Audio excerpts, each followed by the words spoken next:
শুভ দীপাবলি সবাইকে জানাই। আমি ইতি, আর বড়দের জানাই আমার অনেক অনেক প্রণাম, আর ছোটদের জানাই আমার ভালোবাসা।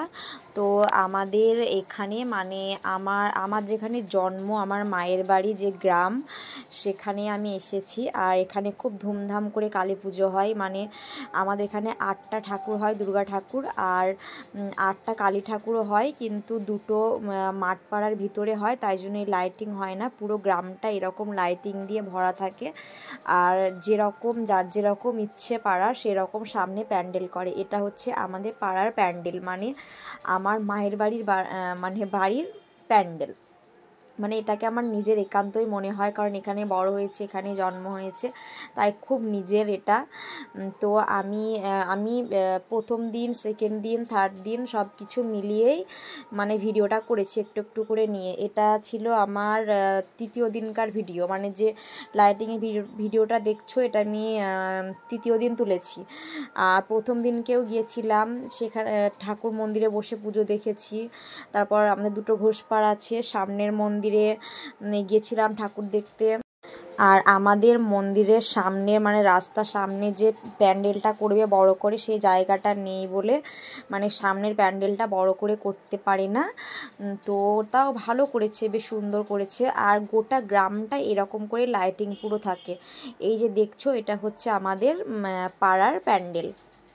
আর এখানে ঝাড়বাতি দেওয়া হয়েছে উপরে, আর জল সম্বন্ধে কিছু বলা হয়েছে, মানুষের গাছ কাটা সম্বন্ধে লিখে দেওয়া হয়েছে, আমাদের জীবনে জল কতটা প্রয়োজন, গাছ কাটতে নেই, গাছের কি কতটা মূল্য আছে আমাদের কাছে। আর আমাদের প্রতিমাটা দেখেছো কত সুন্দর করেছে, মানে খুবই খুবই সুন্দর করেছে প্রতিমাটা। আর নিচে একটা শ্যামামা করেছে, আমাদের পাড়াতে শ্যামামাই হয়, তাই জন্য ছোট্ট একটা শ্যামামা করেছে, পুজো করছে। এটা ছিল প্রথম দিনকে, কালী পুজোর দিন আমি এই চুড়িদারটা পরে ঠাকুর মন্দিরে চলে গেছিলাম, ঠাকুরের কাছে মানে মন্দিরে আর কি পুজো দেখতে, একটা নর্মাল লুকে চলে গিয়েছিলাম। তারপর মা বলল সামনের ঘোষপাড়া থেকে ঠাকুরটা দেখে আসি। তো আমি আর মা আর আমার ছেলে, আমাদের কাছাকাছি সামনের ঘোষপাড়াটা, তো আমরা সামনের ঘোষপাড়া ঠাকুর দেখতে চলে গেলাম।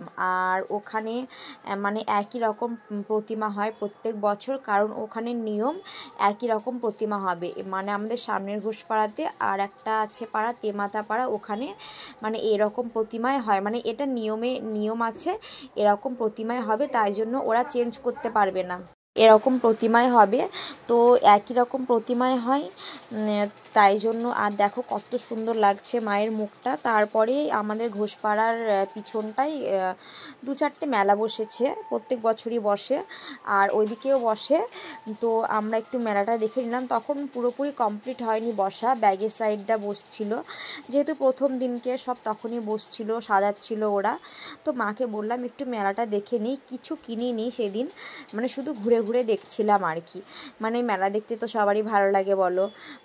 তো তারপর আমরা এটা হচ্ছে সেকেন্ড দিনকে, মানে দ্বিতীয় দিনকে, সেকেন্ড ডে, মানে আমি সেকেন্ড ডে গেছিলাম আমার হাজবেন্ডের সাথে, মানে তোমাদের দাদা ভাইয়ের সাথে, আমার ছেলেকে নিয়ে বাইকে করে ওই দিকেরগুলো দেখে এসেছি। আর ঘোষপাড়া দুটো যেহেতু কাছে, তাই জন্য হেঁটে হেঁটে এসেছি। আর দেখতেই পাচ্ছ কত সিনারি হয়েছে। আর প্যান্ডেলটা অসাধারণ অসাধারণ হয়েছে, খুব সুন্দর হয়েছে, মানে সাদার উপরে খুবই খুবই সুন্দর করেছে প্যান্ডেলটার। এখানে বসার কোনো জায়গা নেই, দেখতেই পেলে প্যান্ডেলটা খুবই সুন্দর করেছিল। আর এটা হচ্ছে মানে আমাদের 3 বটতলা ঘোষপাড়া যে সাদা প্যান্ডেলটা দেখালাম, ওরই মানে আগের রাস্তাটায় এই লাইটিংয়ের প্যান্ডেলটা হয়েছে। আমার ভিডিওটা এডিট করা গন্ডগোল হয়ে গেছে, মানে কোনটা কোথায় কি দিয়েছি বুঝতে পারছি না।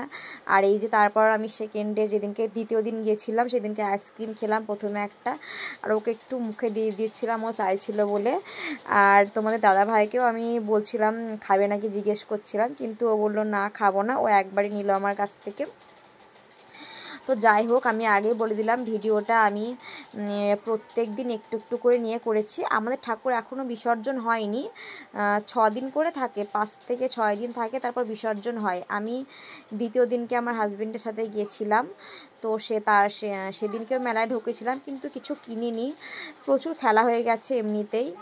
ভাবলাম আজকে আর কিনবো না, কিছু অন্য দিন কিনবো, তাই জন্য ওখান থেকে বেরিয়ে কিছুটা বাদাম নিয়ে একটু পকোড়া খেয়ে চলে এলাম। আর এই যে দেখছো প্যান্ডেলগুলো, আমি একটু একটু করে সব কটা প্যান্ডেল দিতে পারিনি, তবে যেগুলো তোলা হয়েছে সেগুলো দিয়েছি। তো আমার ভিডিও যদি তোমাদের ভালো লাগে অবশ্যই like, comment, share, follow, subscribe করে দিও। আর আমাদের কেমন লাগছে অবশ্যই জানিও। আর আমার শ্বশুর বাড়িটা হচ্ছে আমাদের মানে বাইকে গেলে আমাদের 15 মিনিট লাগে, কথাটা বললাম, তার কারণ আছে। তো বাই, টাটা।